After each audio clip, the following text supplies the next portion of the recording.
अथर्ववेदे द्वितीयाष्टके अष्टमोऽध्यायः। मन्दस्वहोत्रादनुजोषमन्थसोद्भर्यवः पूर्णां वष्ट्यासिचम् तस्मा एतं भरत तद्वशो दतिर्होत्रात् सोमन्द्रविणोदः पिबर्तुभिः यमुपूर्वमहुवेतमिदं हुवेसेदुहव्यो दतिर्यो नामपद्यते अद्धर्युभिः प्रस्थितं सौम्यं मधुपोत्रात् सोमन्द्रविणोदः पिबर्तुभिः मेद्यन्तु देवह्नयो ये विलीयसे रिषण्यं वीळयस्वावनस्पते आयूया दृष्णो अभिगोर्यात्वन्नेष्ट्रात् सोमन्द्रविणोदः पिबर्तुभिः अपाद्धोत्रादुतपोत्रादमत्तोतनेष्ट्रादजुषतप्रयोहितम् तुरीयं प्राक्रममृक्तममर्त्यन्द्रविणोदाः पिबतु द्राविणोदसः अर्वाञ्चमद्यय्यं द्रवाहणं रथयुञ्जाथामिह वां विमोचनम् वृङ्गं हवींषि मधुनाहिकं गतमथा सोमं पिबतं वाजिनीवसु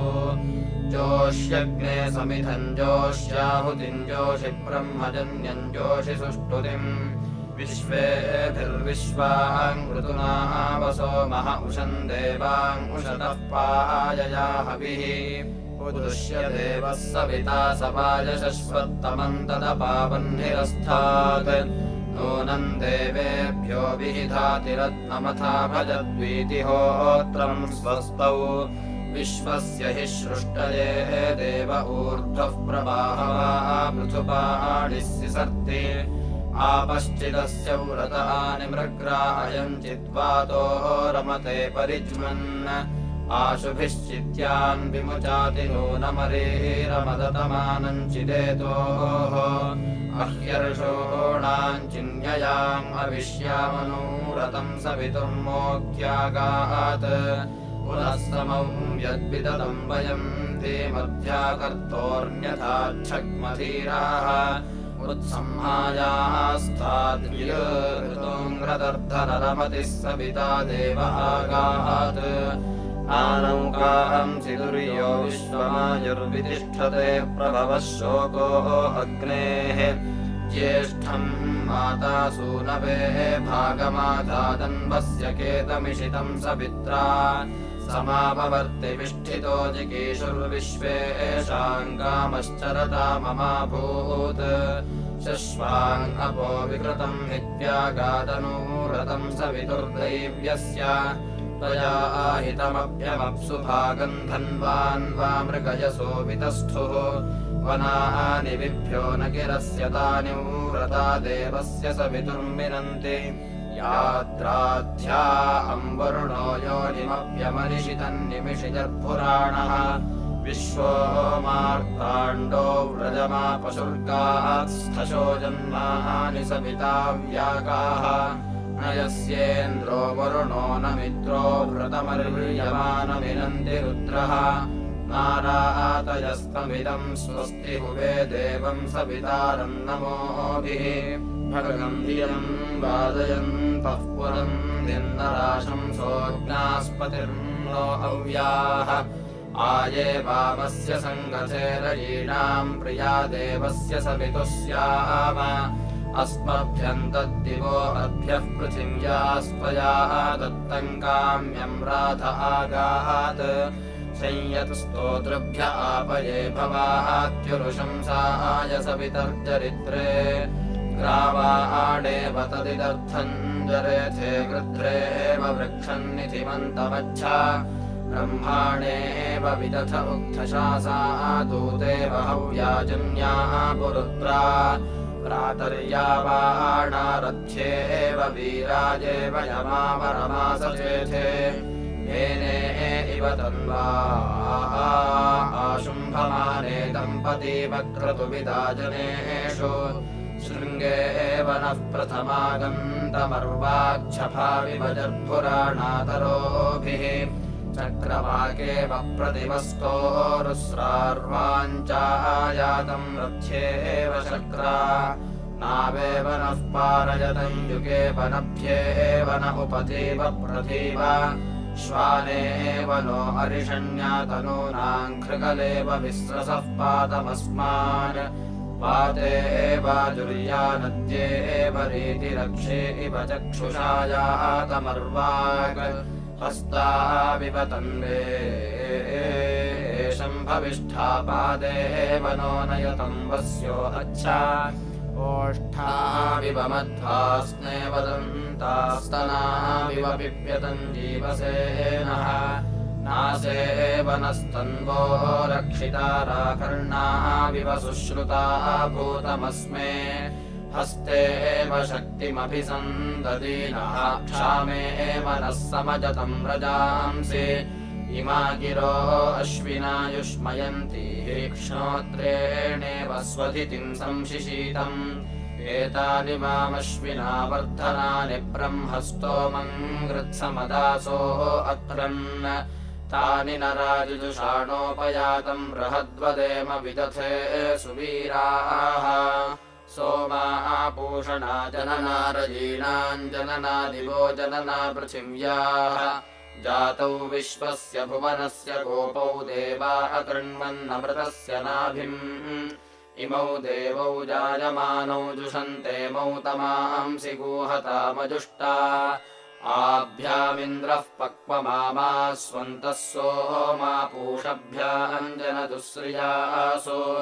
सोमाः पूषणा रजसो विमानम् सप्तचक्रम् रथमविश्वमिन्वम्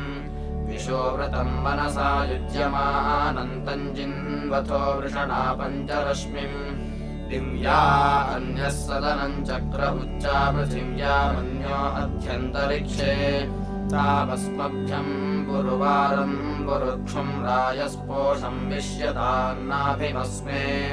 विश्वान्यन्यो भुवना जजान विश्वमन्यो अभिचक्षाण एति सोमाः पूषणा भवतम् धियम् मे युवाभ्याम् विश्वाः प्रतना जयेम धियम् पूषा जिन्वतु विश्वमिन्वो रयिम् सोमो रयिपकर्दधातु अवतु देव्यतिथिरनर्वा बृहद्वदेम विदथे सुवीराः वायो ये ते सहस्रिणो रथाः सस्तेभिरागहि नियुत्वान् सोमपीतये नियुत्वान् वायवागह्ययम् शुक्रो अयामि ते गन्तासि सुन्वतो गृहम् शुक्रस्याद्यगवाः शिर इन्द्रवायो नियुत्वतः आयातम् पिबतन्नरा अयम् वाम् मित्रावरुणा सुतः सोमऋता वृथा ममेदिह श्रुतम् हवम् राजा नावनभिद्रुहा ध्रुवे सदस्युत्तमे सहस्रस्थूण आसाते तासम् राजा घृता सुती आदित्यादानुनस्पति स चेते अनवह्वरम् गोमदूषुणा सत्याश्वावद्यातमश्विना वर्ते रुद्रा नृपाय्यम् न यत्परो नान्तर आदधर्षद्वृषण्वसु दुःशंसो मर्त्यो रिपुः तान आवोढमश्विना रयिम् विषङ्गसन्दृशम् धिष्ण्यावरिवोविदम् इन्द्रो अङ्गमहद्भयमभीषदपजुज्यवत् स हि स्थिरो विचर्षणिः इन्द्रश्च मृळयाति नो ननः पश्चादखन्नशत् भद्रम् भवाति नः पुरः इन्द्र आशाभ्यस्परि सर्वाभ्यो अभयम् करत् एता शत्रून् विचर्षणिः विश्वे देवास आगत शृणुताम इमम् हवम् एदम् बर्हिर्निषीदत तीव्रो गोमधुमाम् अयम् शुनहोत्रेषु मत्सरः एतम् पिबत काम्यम् इन्द्रज्येष्ठा मरुद्गणा देवासः पूषरातयः विश्वे मम श्रुताहवम् अम्बितमे नदीतमे देवितमे सरस्वती अप्रशस्ता इव स्मसि प्रशस्तिमम् वनस्कृति त्वे विश्वा सरस्वतिः श्रितायूंषि देव्याम् शुनहोत्रेषु मत्स्वप्रजाम् देवि दिदिद्धिनः इमा ब्रह्म सरस्वति जुषस्व वाजिनीवति या ते मन्मकृत्समदाहृता परिप्रिया देवेषु जुह्वति प्रेतान् यज्ञस्य शम्भुवा युवामिदा वृणीमहे अग्निम् च हव्यवाहनम् द्यावानः पृथिवी इमम् सिद्धमद्यति विस्पृशम् यज्ञम् देवेषु यच्छताम् आवामुपस्थमद्रुहा देवाः सीदन्तु यज्ञियाः इहाद्य सोमपीतये कनिक्रदज्जनुषम् प्रब्रुवाण इयर्तिवाचमरिते वनावम् सुमङ्गलश्च शकुने भवासि मा त्वा काचिदभिभा विश्व्याः विदत् मा त्वा आश्येन उद्वतीन्मा सुपर्णो मा त्वा विददिषु मान् वीरो हस्ताः पित्र्यामनुप्रदिशङ्कनिक्रदत्सु मङ्गलो भद्रवादीव देह अवक्रन्ददक्षिणतो गृहाणाम् सुमङ्गलो भद्रवादी शकुन्दे मानस्तेन ईशतमाघशम् सो बृहद्वदेव विदथे सुवीराः प्रदक्षिणिदभिगृह्णन्ति कारवोपयो वदन्तर्तुथा शकुन्तयः उभे वाचौ वदति सा मगा इव गायत्रम् चत्रैष्टुभञ्चानुराजति उद्गातेव शकुने सामगायसि ब्रह्मपुत्र इव सवनेषु शंससि वृषेव वाजी शिशुमतीरपीत्याः सर्वतो नः शकुने भद्रमावद विश्वतो नः शकुने पुण्यमावद आवदम् स्त्वम् शकुने भद्रमावद तूष्णीमासीनः सुमतिम् चिकिद्धिनः यदुत्पतन्वदसि कर्करिर्यथा बृहद्वदेम विदथे सुवीराः भद्रम् वद दक्षिणतो भद्रमुत्तरतो वद भद्रम् पुरस्तान्नो वद भद्रम् पश्चात् कपिञ्जल भद्रम् वद पुत्रैर्भद्रम् वद गृहेषु च भद्रमस्माकन्नो वद भद्रन्नो अभयम् वद भद्रमधस्तान्नो वद भद्रमुपरिष्टान्नो वद भद्रम् भद्रन्न आवद भद्रन्नः सर्वतो वद असभद्रः पुरस्तान्नः शिवम् दक्षिणतस्कृति अभयम् सततम् पश्चाद्भद्रमुत्तरतो गृहे यौवनानि महयसि जिज्ञुषामि वदुन्दुभिः शकुन्तकप्रदक्षिणम् शतपत्राभिनो वद आवदम् स्त्वम् शकुने भद्रमावद तूष्णीमासीनः सुमतिम् चिकिद्धिनः यदुत्पतन् वदसि कर्करिर्यथा बृहद्वदेम विदथे सुवीराः सोमस्य मातव संवक्ष्यग्ने विश्वेश्वर विरूपाक्ष विश्वरूप सदाशिव शरणम् भवभूतेश करुणाकर शङ्कर हर शम्भो महादेव विश्वेशामरवल्लभ शिवशङ्कर सर्वात्मन्नीलकण्ठ नमोऽस्तु ते मृत्युञ्जयाय रुद्राय नीलकण्ठाय शम्भवे अमृतेशाय सर्वाय महादेवाय ते नमः उग्रायोग्राघनाशाय भीमाय भयहारिणे ईशानाय नमस्तुभ्यम् पशूनाम् पतये नमः दश सप्त च नामानि मण्डलान्तेषु यः पठेत् स शिवस्य पदम् गत्वा शिवलोके महीयते नास्ति मृत्युभयम् तस्य पापरोगादिकिञ्चन यज्ञेशाच्युत गोविन्द माधवानन्द केशव कृष्ण विष्णो ऋषिकेश वासुदेव नमोऽस्तु ते कृष्णाय गोपीनाथाय चक्रिणे मुरवैरिणे रुक्मिणीशाय गोपाय गोविन्दाय नमो नमः साक्षान्मूलप्रमाणाय विष्णोरमिततेजसे आद्याय सर्ववेदानाम् ऋग्वेदाय नमो नमः हरिहर शिव शङ्कर वामन वासुदेव विरामस्तावत् विश्वेश्वराय नमः हरिः ओम् ॐ श्रीगुरुभ्यो नमः हरिः ओम् सोमस्य मातव संवक्ष्यग्ने बन्धिम् जगर्थविदथे यजध्यै देवाङ्गच्छादीद्यद्युञ्जे अद्रिम् शमाये अग्ने तन्वञ्जुषस्व प्राञ्चै यज्ञम् च क्रमवर्धताङ्गीः समिद्भिरग्निम् नमसादुपस्यन् दिवश्यशासुर्विदथा कवीनाम् वृत्साय चित्तवसे गातुमीषुः मयो दधे मेधिरः पूतदक्षो दिवः सुबन्धुर्जनुषा पृथिव्याः अविन्दन्नुदर्शतमप्स्वा अन्तर्देवासो अग्निमपसि स्वसॄणाम् अवर्धयन् सुभगम् सप्तयह्वीश्वेतम् जज्ञानमरुषम् महित्वा शिशुन्न जातमभ्यारुरश्वा देवासो अग्निम् जनिमन्वपुष्यन् शुक्रेभिरङ्गैरज आततन्वान् क्रतुम् पुनानः कविभिः पवित्रैः शोचिर्वसानः पर्यायुरपाम् श्रियो मिमीते बृहतीरनूनाः वौराजासीमनदतीरदब्धा दिवो यह्वीरवसाना अनग्नाः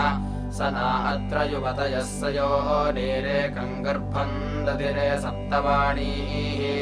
स्तीर्णा अस्य संहतो विश्वरूपा घृतस्य योनौ स्रवथे मधूनाम् अस्थुरत्र धेनवः पिन्वमाना महीदस्मस्य मातरा समीची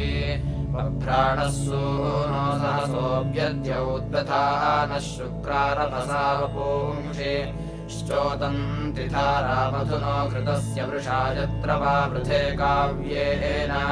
पितुश्चिदोधर्जनुषा विवेदव्यस्य धारा असृजद्विधेनाः गुहाचरन्तम् सखिभिः शिवेभिर्दिवो यह्वीभिर्न गुहा बभूव पितुश्च गर्भम् जनितुश्च बभ्रे पूर्वीरेको अधयद्दीप्यानाः कृष्णेः सपत्नेषु च ये सबन्धो उभे अस्मै मनुष्ये निपाहि पुरौ महाम् अनिपाथेव वर्धापो अग्नियशसः संहि पूर्वेः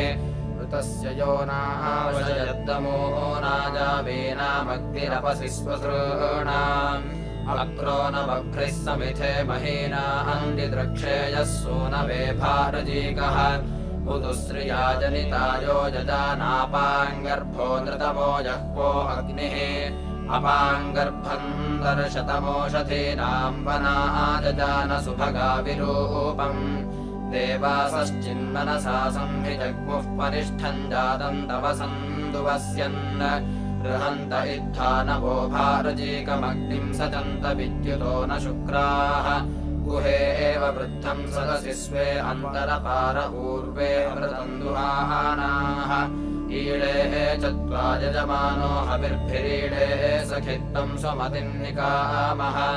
देवैरवो मिमीः सञ्चरित्रे रक्षा च नोदम्येभिरनीकैः उपक्षेतारस्तव सुप्रणीते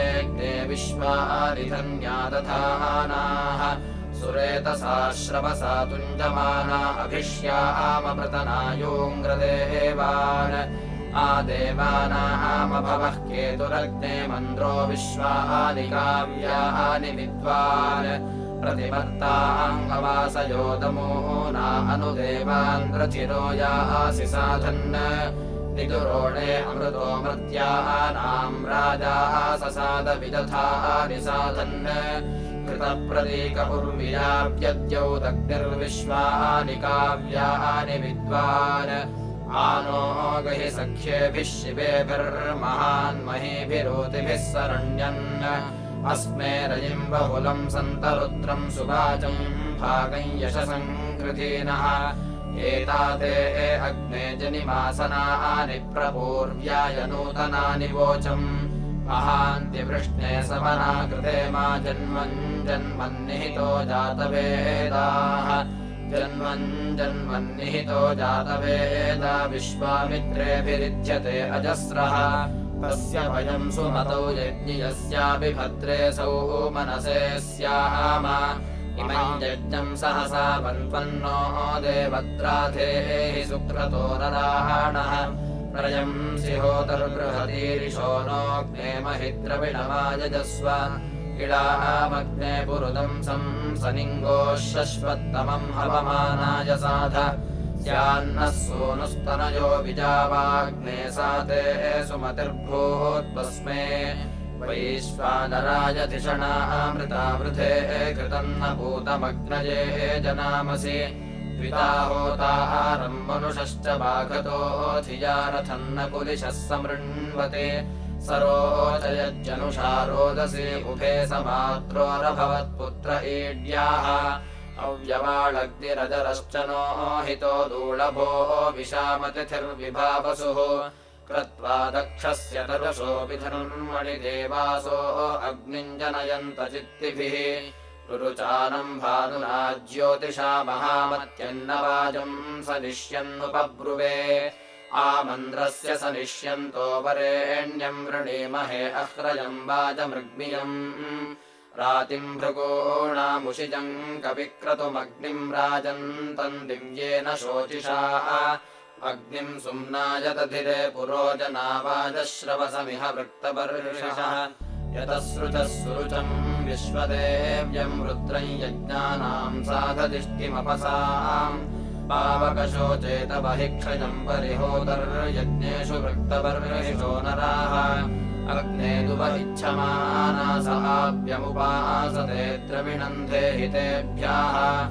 आरोदसी अपृणदाः स्वर्महच्चातम् यदेनमपसो अधारयन् सो अध्वराय परिणीयते कविरत्यो न वाजसातये च नो हितः नमस्यत हव्यदादिम् स्वध्वरन्दुवस्य तदम्यम् जातवेदसम् रथीरतस्य बृहतो विचर्षणिरग्निर्देवानामभवत्पुरोहितः इस्रो जह्वस्य समिधः परिज्मनोऽग्नेरपुनन्नुषिजो अमृत्यवः तासामेकामदधुर्मर्त्ये भुजमुलोकमुद्वे उपजामिमीयतुः इशाम् कविम् विश्वतिम् मानुषीरिषः संसेम कृण्वन् स्वहितिम् न तेजसे स उद्वतो निवतो याति वे विषत्सगर्भवेषु भुवनेषु दीधरत् स जिन्वते जठरेषु प्रजज्ञिवान् वृषाः चित्रेषु नानदन्न सिंहः वैश्वानरः पृथुपाजा अमर्त्यो वसुरत्नादयमानो विदाशुषे वैश्वानरः प्रत्नधानाकमारुहद्दिवस्पृष्ठम् बन्धमानः सुमन्मभिः स पूर्ववज्जनयम् जन्तवेधनम् समानमज्मम् पर्येति जागृभिः ऋतावानम् यज्ञियम् विप्रमुख्या अमायम् दधेमातरिष्वादिवीक्षयम् तम् चित्रयामम् हरिकेशमीमहे सुदीतिमग्निम् सुविताय नव्यसे शुचिन्नयामन्निशिरम् स्वर्दृशम् केतुम् दिवोरोचनस्थामुषर्बुधम् अग्निम् मूर्धानम् दिवो अप्रतिष्ठुतम् तमीमहे नमसा वाजिनम् बृहत् मन्द्रम् होतारम् शुचिमद्वयाविनन्दमो न समुख्यम् विश्वदर्शनिम् रथन्न चित्रम् वपुषाय दर्शतम् मनुर्हितम् सदमित्राय ईमहे वैश्वानराय पृथुपाज सेविपो रत्नाभिदन्ततरुणेषु गातवे अग्निर्हि देवाम् अमृतो दुवस्यत्यथा धर्माणि सनतानदूदुषत् अन्तर्दूतो रोदसी तस्मयीयते होतानिषत्तो मनुषः पुरोहितः क्षयम् बृहन्तम् परिभूषदिद्युभिर्देवेभिरग्निरिषितो धिया वसुः केतुम् यज्ञानाहम् विदधस्य साधनम् विप्रासो अग्निम् महयन्त चित्तिभिः अपाहंसि यस्मिन्नधिसन्ददुर्गिरस्तस्मिन् सुम्नानि यजमान आचके पिता यज्ञानामसुरो विपश्चिताम् विमानमग्निर्वजुनम् च वाघताम् आविवेश रोदसी भूरिवर्पसा पुरुप्रियो वन्दते धामभिः कविः चन्द्रमग्निम् चन्द्ररथम् हरिम् व्रतम् वैश्वानरमप्सुषदम् स्वर्विदम् विगाहन्तोर्निन्दविषेभिरावृतम् भूर्णिम् देवास इह सुश्रियम् ददुः अग्निर्देवेभिर्मनुषश्च जन्तुभिस्तन्वानो यज्ञम् पुरुकेशसन्धिया रथीरन्तरीयते साधदिष्टिभिर्जीरोदमूना अभिशस्ति चादनः अग्नेजरस्वस्वपत्य आयुन्योर्जाविन्वस्वसमिषो दिदीहिनः त्वयाहंसि जिन्वबृहतश्च जागृव उषिक्देवानामसि सुक्रतुर्विपा विष्पदीयक्वमतिथिम् नरः सदा आयन्तारम् वीरामुषिजम् च वागताम् अध्वराणाम् चेतनम् जातवेदसम्प्रशम् सन्ति नमसा ज्योतिभिर्वृधे विभावा देवः सुरणः परीक्षितिरग्निर्बभूव शवसा सुमद्रथः तस्य व्रतानि भूरि पोषिणो वयमुपभूषे मदमहासुवृत्तिभिः वैश्वानरतवथा मां याचकेयेभिः स्वर्विदभवो विचक्षण जातः पृणो भुवनानि रोदसी अग्नेता विश्वा परिभूरसित्मनाः वैश्वानरस्य कंसनाभ्यो बृहदरिणादेकः सपस्ययाः कविः गुहापितराः महयन्न जायताग्निर्द्यावाः पृथिवी भूरिरेतसा समित्सुमनाः बोध्यस्मे शुचा सुमतिं रासि वस्वाहा आदेव देवान्यथाय वक्षिसखा सखेन् सुमनाः यक्ष्यग्ने यं देवासस्त्रिरहन्नायजन्ते दिवे दिवे वरुणो मित्रो अग्निः सेमं यज्ञं मधुमन्तं कृतेनस्तनो नपाधिकृतयोनिं विधन्तम् प्रदेशिनिर्विश्ववाहाराजिगातिहोताहारमिळः प्रथमं यजध्यै अच्छानमोभिर्वृषभं वन्दध्यै स देवान्यक्षदिशितो यजीयान् ऊर्ध्वा वाङ्गातुरध्वरे अकार्योर्ध्वा शोचीं क्षिप्रस्थिता रजांसि दिवो बानाभान्यसादिहोताः स्तृणीमहि देवं यजामि बर्हिः सप्तहोत्राणि मनसा वृणाना इन्वन्धो विश्वं प्रतियन्द्रतेन नृपेशसो विदथे शुप्रजाता अभीमं यज्ञं विचरन्तपूर्वीः आभन्दमाने उषसा उपाके उतस्मयेते तन्वा आविरूपे यथा नो मित्रो वरुणो जुजो शलिन्द्रो मरुद्वाहम् उत वामहोभिः दैव्या होताहारा प्रथमान्यरञ्जे सप्तवृक्षासस्वथया मदन्ति ऋतं शंसन्त ऋतमित्त आहुरनुं रतं रतपादीध्यानाः आभारती भारतीभिः सजोषा इडा देवैर्मनुष्येभिरग्निः सरस्वती सारस्वतेभिरर्वाक्तिस्रो देवीर्बर्हिरेदं सदन्तु तन्नस्तुरीपमथपोषयित्नुदेवत्वष्टर्विरराणस्य स्व यतो वीरः कर्मण्यः सुदक्षो युक्तग्रावाजायते देवकामः वनस्पते वसृजोपदेवानग्निर्हविष्यमितासूदयाति सेदुहोताः सत्यतरो यजाति यथा देवानाञ्जलिमा निवेदा आयाह्यग्ने समिधानो अर्वाङ्गिन्द्रेण देवैः सरथं दुरेभिः बर्हिर्नास्तामदितिः सुपुत्रा स्वाहा देवा अमृताः मादयन्ताम् प्रत्यग्निरुषसश्चेकितानो बोधिविप्रः पदवीः कवीनाम् पृथुवाजाः देवयद्भिः समिद्धो पद्वारा तमसो मन्निरावः प्रेत्वग्निर्वावृथे स्तोमेभिर्गीर्भिस्तोतॄणान्नवस्य उक्थैः पूर्वीररतस्य सन्दृशश्च कानः सन्दूतो अद्यौ दुषसो विलोके अथा यज्ञर्मानुषेषु विक्ष्वा अपाङ्गर्भो मित्रऋतेन साधन् आहर्यतो यजतः सान्वस्थादभूतु विप्रो हव्यो मदीनाम् मित्रो अग्निर्भवति यत्समिद्धो मित्रो होता वरुणो जातवेदाः मित्रो अध्वर्युरिशिरोदमूना मित्रः सिन्धूनामुत पर्वतानाम् पाति प्रियं रिपो अग्रं पदम्बेः पाति यह्वश्चरणं सूर्यस्य पाति नाभाः सप्तशीर्षाणमग्निः पाति देवानामुप